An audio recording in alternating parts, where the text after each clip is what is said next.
नमस्कार। पूर्वपक्ष प्रस्तुत मैदान को मु तृप्ति आपण मानकु स्वागत करुछि। क्रिकेट प्रेमी को पई एक बड़ खबर। भारतीय क्रिकेट दलर बांग्लादेश ग्रस्त को नहीं पुणी थरे अनिश्चितता देखा देइछि। दीर्घ दिनरु प्रतीक्षित थिबा टीम इंडिया रो बांग्लादेश ग्रस्त आउथरे घुंचिबाकु जाउछि। बांग्लादेश क्रिकेट बोर्ड पक्षरु एही बहुचर्चित घरोई सीरीज रो तारीख रे पुणी थरे परिवर्तन हबा नै बड़ सूचना मिलिछि। केवल सेतिकि नुहे, आर्थिक क्षति और विवाद कारणरू ए वर्ष बांग्लादेश प्रीमियर लीग मध्य आयोजन हेबार संभावना नाही बोली स्पष्ट होईछि।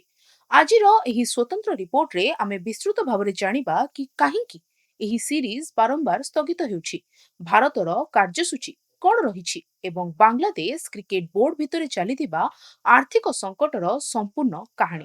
तेणु भिडियोटी को शेष पर्यंत निश्चय देखंतु। बांग्लादेश क्रिकेट बोर्ड रो अध्यक्ष तथा दलर पूर्वतन स्टार ओपनर तामिम इकबाल एही सीरीज संपर्क रे एक गुरुत्वपूर्ण बयान दैछंती। से कहिछंती जे भारत सहित हेबाकु थिबा घरोई सीरीज रो तारीख आगपछ होई पारे, कारण बोर्ड वर्तमान निज कैलेंडर रे परिवर्तन करुछि। तामिम को कहिबा अनुसार भारत सह सीरीज को नै दुई बोर्ड मध्य रे आलोचना जारी रहिछि। पूर्व निर्धारित कार्यसूची मुताबक एहा मीरपुर ठारे खेला जिबार थिला, किंतु आवश्यक पड़िले एही मैच गुडी को ढाकार वसुंधरा स्टाडियम को स्थानांतरित करा जाय पारे। भारत सहित सीरीज चूड़ांत हेबा परे जाई आमे बाकी खेलसूची प्रस्तुत करिबु। पूर्वरु गत वर्ष भारतीय दल दिनिकिया एवं टी20 सीरीज खेलिबा पई बांग्लादेश ग्रस्त करिबार थिला, किंतु बांग्लादेश रो राजनैतिक अस्थिरता और परिस्थिति को दृष्टि रखी ताहाकु चलित वर्ष पई घुंचाई दिया जायतिला। एबे पुणी थरे तारीख बदलिबा उपरे चर्चा जोर धरिछि। तेबे दर्शक बंधु, एही सीरीज सेप्टेम्बर रे न हेबार आ एक मुख्य कारण हेउछि भारतर व्यस्तबहुल खेलसूची। भारतीय क्रिकेट कंट्रोल बोर्ड पूर्वरु ही अफगानिस्तान विपक्ष रे 3 मैच विशिष्ट टी20 सीरीज स्थिर करि सारिछि।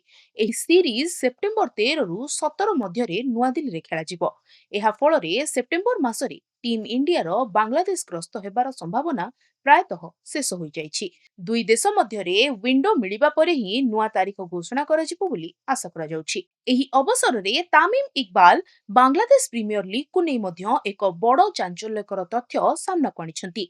विगत किछि वर्ष धरी खेलाड़ी और फ्रांचाइज मध्य रे दुर्नीति एवं अव्यवस्था को नेई विवाद घेରରେ थिबा बीपीएल चलित सीजन रे बंद रही पारे। तामिम स्पष्ट करिसंती जे गत दुईटी सीजन रे बीपीएल जो बोर्ड को प्राय 40 कोटी बांग्लादेश टाकार विराट आर्थिक क्षति सहिबाकु पड़िछि। से कहिसंती जे बोर्ड को प्रथमे निजर आर्थिक स्थिति सुधारिबाकु पड़िबो एवं एपरि क्षति सही बीपीएल आयोजन करिबा युक्तियुक्त नुहे। वर्तमान एभଳି मंतव्य बांग्लादेश क्रिकेट रो आर्थिक स्थिति उपरे एक बड़ प्रश्नबाची सृष्टि करिछि। तेबे टीम इंडिया रो बांग्लादेश ग्रस्त केबे संभव हेबो से नहीं उभय बोर्ड रो आगामी निष्पत्ति उपरे समस्त नजर रही। आपणक मतरे भारत और बांग्लादेश सीरीज केबे आयोजित हेबा उचित? निजर मतामत तळे थिबा कमेंट बॉक्स रे लिखि आमको निश्चय जणातु। क्रिकेट दुनिया रो समस्त ताजा तथा सठिक खबर पाई आम चैनल को लाइक, शेयर एवं सब्सक्राइब करबा को जमार भूलंतु नाही। आज पई एतिकी रहुछि। नमस्कार। अल्प परिश्रम रे अधिक आय देउछि सौमेन अग्रवती। सुलभ मूल्य रे मेसिन नियंतु आ घरे बसी निजे स्वावलंबी हेबा सहित अन्य को रोजगार दियंतु। सौमेन अग्रवती, फ्लैट नंबर A88, शहीद नगर, भुवनेश्वर।